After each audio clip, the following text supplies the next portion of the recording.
Hey farm friends, my name's Georgia from Grow My Goodness here in the beautiful Bay of Plenty, New Zealand, and today we're talking tomatoes. Let's go!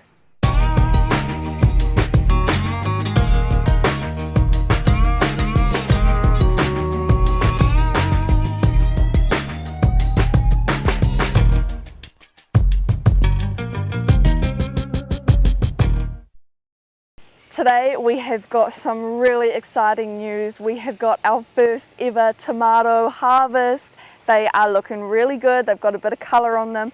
But before we get to that, I wanted to talk a little bit about something that happened last week. We had a pretty devastating storm, really high winds and a lot of rain, and it took out a lot of our sunflowers. So we came up one morning and most of these sunflowers were down like this. A few managed to stay strong.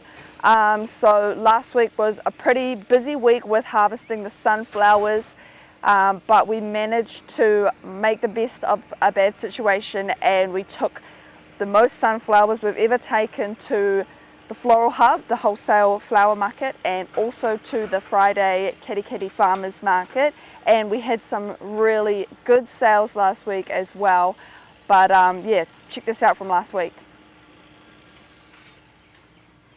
Hey guys, I'm just editing this week's video and my dad just popped in to tell me that there is a problem in the garden. I don't know what it is, but it's been raining the past 2 days and something needs fixing, so I'm gonna go check it out.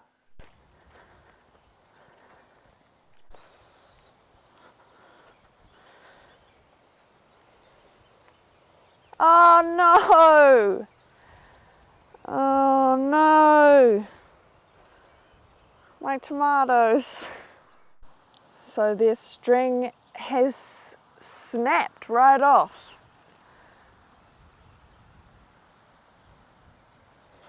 Right, they don't appear to be broken, which is good, but I need to get these back right or they will break and they won't last long like this. Five tomatoes down. It has been really rainy and it has been windy, but it seems that this string is not lasting well in the rain, it's just snapping. So, oh yeah, it is. It's just not very strong. Okay. So, I'm back in the market for some better string.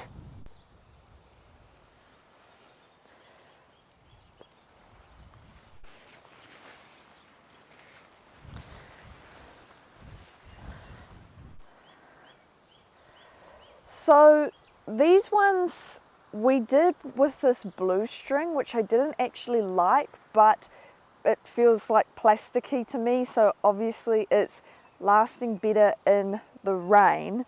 I didn't like it, but it's lasting a bit better. I would say that these tomatoes are possibly a bit more sheltered as well because they're surrounded by the sunflowers and they're nearby to this bush here, which is providing a little bit more shelter down here.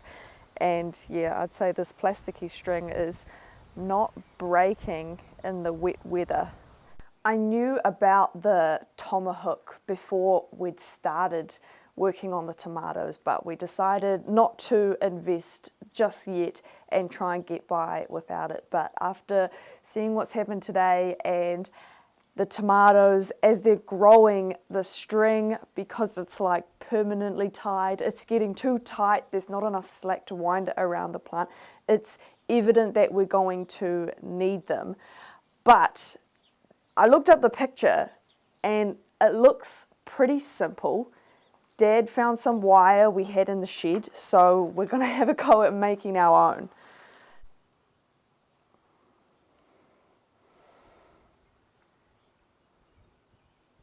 Okay, so that's my first attempt. Slightly less than perfect, but it only took me all of 30 seconds and hopefully it's going to do the trick. Alright, I'm going to go ahead and try and make another half a dozen of these. So I've made 7 handmade tomato hooks, and we've got a break in the rain, so I'm going to see if I can go and get those tomatoes off the ground.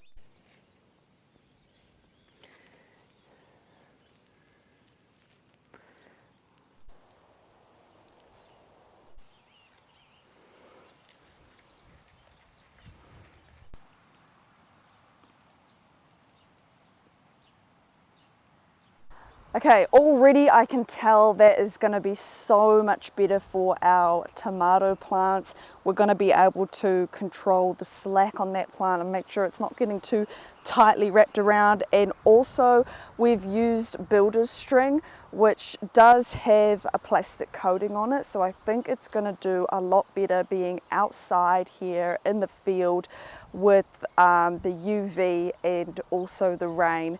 It should last us a bit longer. So we will see how this goes and let you know, but gradually over the next couple of weeks I can see us making a lot more of those tomato hooks and replacing all of our tomato plants so that we can take care of them a bit better. The tomatoes are otherwise looking pretty good, and I think this is going to be our first one to taste test very soon.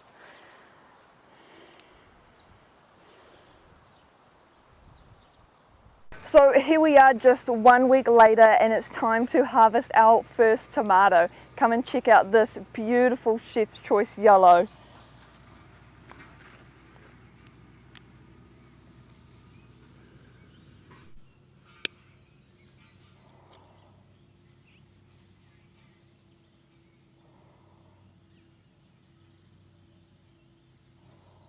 Nice. Man, look at that. Look at the colour. It's beautiful, nice and firm. He hasn't been damaged, minimal splitting. That looks pretty good for our first outdoor grown tomato. It's kind of got a bit of that basil smell to it here. We've interplanted some basil, and yeah, I can smell it. I'm looking forward to tasting it. Something that is interesting that I feel is worth noting is that we actually planted this bed of tomatoes first, and this is the only one that I'm going to take from here today. We'll go down and check out the other tomato bed, which was planted second, maybe a week or so later, but there's a lot more colour on those tomatoes, and so I can see us harvesting a lot more from that bed. So it's interesting that we planted that one second, yet there's more tomatoes ready to harvest over there.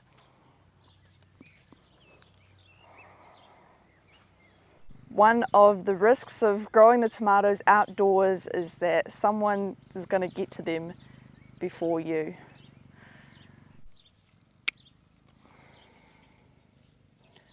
Wow. Nice.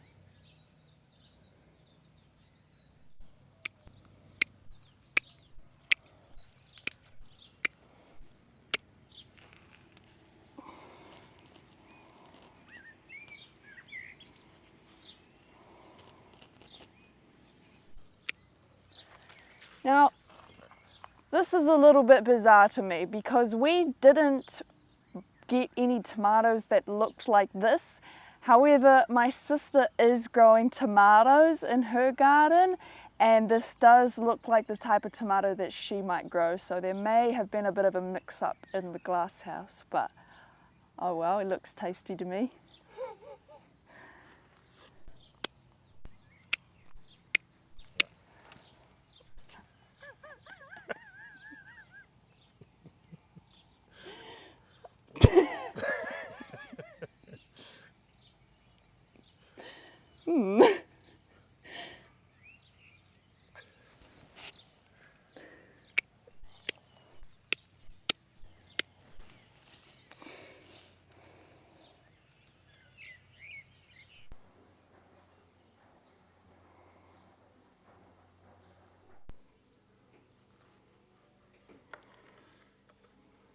Wow. So this is one of our darker ones. It's really, there's no holes in it, it's really full.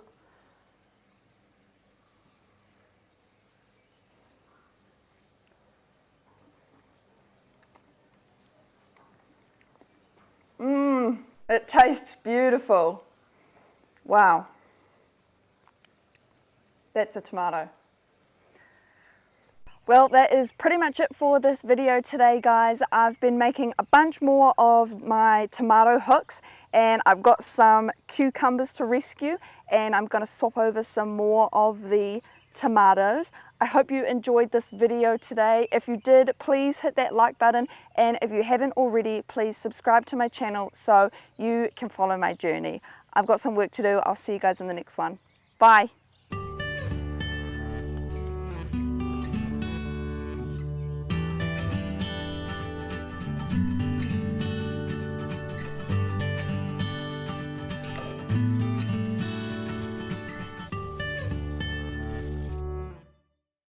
Action.